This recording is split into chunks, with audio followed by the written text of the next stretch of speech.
저 먼저 좀 말씀을 드리면, 실제 이제 수도권 시장에서는 기존의 택지 공급에 따른 이제 분양가 상한제가 적용된 아파트들이 분양을 하고 있고, 서울 지역 내에서는 기존의 후분양 아파트들도 이제 분양을 좀 하고 있거나 이제 계획을 앞두고 있는 아파트들이 좀 꽤 있고요. 사실상 분양 시장 자체, 분양가 자체는 과거 대비해서 분양가가 언제 몇 값이 올랐기 때문에 분양가 자체는 계속 올라가고 있는 여건이긴 하지만 그럼에도 불구하고 시장에 있는 실수요자라든가 분양을 받아서 추후 6개월이나 1년 뒤에 전매해서 어느 정도 수익을 남기려는 투자자들의 관심은 상당히 많이 있는 부분이라 생각을 하고 있습니다. 그러다 보니까 서울 수도권을 비롯해서 지방의 주요 지역들 위주로는 미분양 물량 자체가 계속 소진이 되고 있는 부분들이 좀 있고요.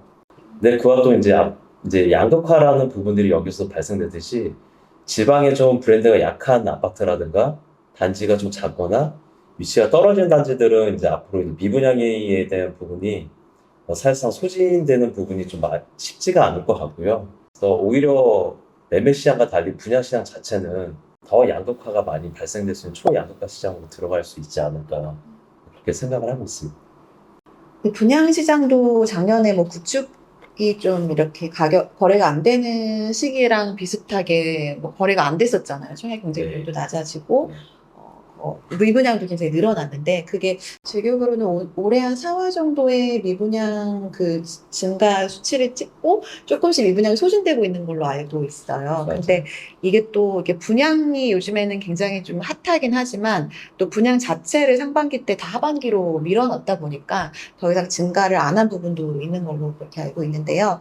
말씀하신 것처럼 청약시장도 구축과 똑같이 지금 서울 수도권과 지방의 양극화가 굉장히 좀 심각한 상황이고, 특히나 대구, 경북 같은 경우에는 두 지역을 합친 게 전체 미분양의 한 40%에 육박한 정도 수치라서 굉장히 좀 심각한 상황이죠. 근데 대구, 경북 같은 경우 중에서 특히 경북은 전체 그 군 중에서 3개 정도를 제외하고는 다 지방 소멸 위기 지역이거든요. 그러니까 이런 지역들은 시간이 지난다 하더라도 사실 지금의 이 미분양들이 소진되기까지는 좀 장기간이 소요될 거라고 예상이 돼서 양극화가 지금은 가장 좀 심각하다라고 판단이 되고요. 하반기 때 분양 물량이 굉장히 좀 많이 지금 예정이 되어 있습니다. 특히나 8월 달은 거의 청약이 부동산 시장의 가장 큰 키워드일 정도로 굉장히 중요한 물량들이 지금 집중이 되어 있는데, 올해 서울 안에서 분양하는 곳 중에 가장 좀 주목할 지역은 저는 이문 뉴타운 지역 그리고 노량진 지역이라고 보거든요.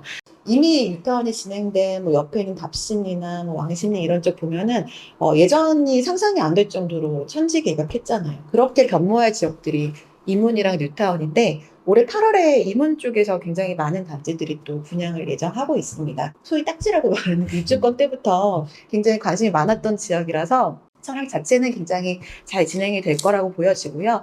아무래도 상반기 때 많이 오른 지역들을 주택 연수별로 분석을 해봐도 5년 미만의 아파트들이 가장 빨리 많이 올랐거든요. 그래서 신축에 대한 그 니즈는 굉장히 좀 큰 부분이라서 청약시장 하반기 때 뭐 많은 데가 있지만 좋을 거라고, 전체적으로는 좋을 거라고 전망하고 있습니다.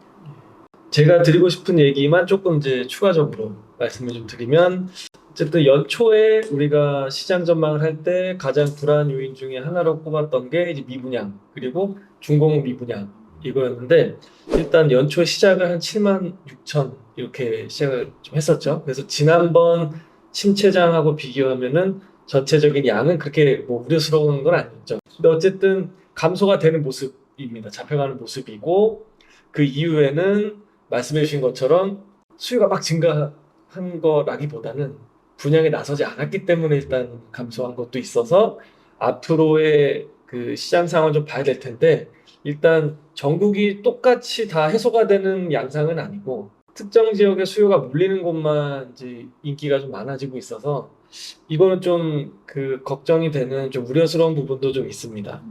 그 중공업 미분양도 그 부동산 124에서 8월 8일 기준으로 이제 조사한 데이터를 보면 연초에는 전국이 한 2만 4천 호 정도에서 지금 6월까지는 한 1만 6천 정도로 많이 그래도 좀 잡혀가는 모습이긴 합니다만 감소되는 속도가 그렇게 빠르지는 않은 것 같아요. 네. 그래서 인기 지역만 몰리고 있어서 앞으로 이제 시장에 대해서 우리가 좀 예의주시해야 되는 부분인 것 같고요.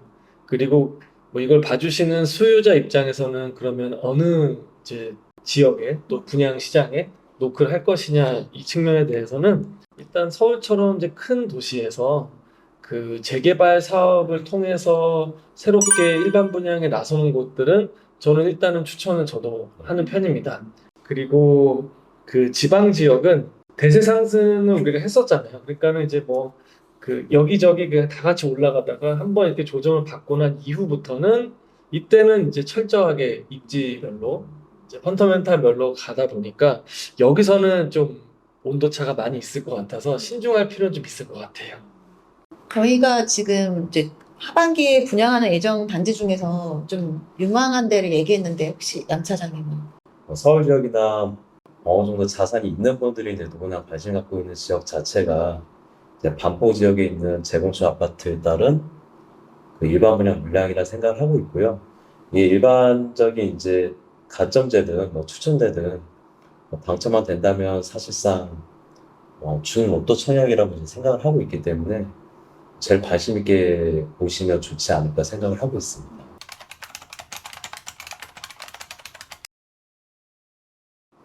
이제 상업용 부동산 시장 하게 되면 이제 일반적으로 모든 분들이 그냥 뭐 건물, 상가 뭐 너무 많은 유형을 좀 갖고 있는데 제가 만나는 고객분들이 주로 얘기하는 상업용 부동산은 서울이나 수도권이나 지방 대도시에 있는 이 단일 건물을 좀 많이들 문의를 하고 있습니다.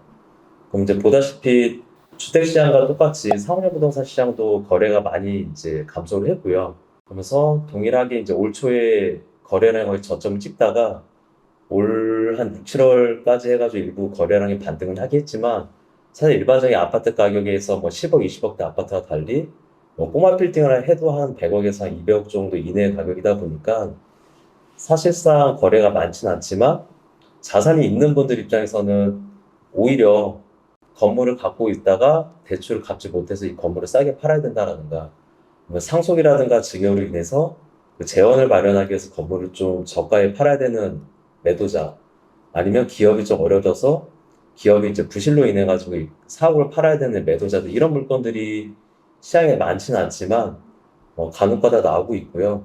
어떻게 보면 현금력 있고 자금력이 있다 그러면 사실상 올해 하반기에서 내년 상반기 초까지 해서 최대한 저가로 나와서 살 수 있는 물건들을 투자할 수 있는 적기라고 생각을 하고 있고요.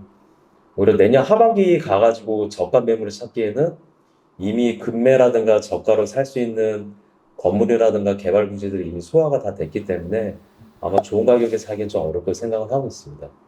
기본적으로 이런 상업용 부동산에 가장 큰 영향을 받는 부분이 아파트 시장도 동일하겠지만 이 금리에 대한 부분들이 영향을 많이 미치고 있기 때문에 아마 금리 자체가 기하급수적으로 떨어지지 않겠지만 내년 상반기부터는 이제 소폭 뭐 20bp, 30bp 조금씩 이제 떨어지면서 오히려 그런 부분들이 이제 건물을 투자하는 분들한테는 긍정적인 시그널로 더 들어갈 수 있을 것 같고요. 그래서 결론을 말씀드리면 저가에 살 수 있는 시기는 올해 하반기다 라고 말씀 좀 드리고 싶습니다. 네.